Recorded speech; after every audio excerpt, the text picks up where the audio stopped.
Muumini wa kweli ni yule ambaye anayedumisha sala. Jambo la swala, anajua wajibu wa kumwabudu Mwenyezi Mungu ni wa kwake katika maisha yake, kama Mwenyezi Mungu anavyosema, wama khalaqtul jinna wal insa illa liya'budun.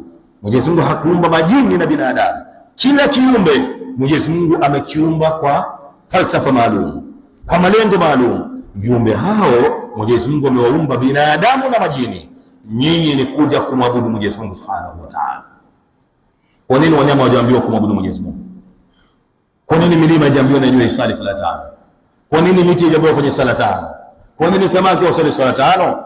Hizi samaki, miti, kadha wa kadha, vyote hivyo Mwenyezi Mungu amevileta ni kwa sababu ya manufaa katika maisha ya nani? Ya mwanadamu. Na pia kupitia hivyo vingine Mungu alivyoviumba ni moja miongoni mwa dalili ya kukupelekea kumjua Mwenyezi Mungu Subhanahu wa Ta'ala. Mmoja katika maulama wa ilmu ya tauhid anasema, fi kulli shay'in lahu ayatun tadullu ala annahu wahid. Katika kila kitu katika dunia ukikitazama kinafahamisha kwa hakika Mwenyezi Mungu ni mmoja, Allah Subhanahu wa Ta'ala.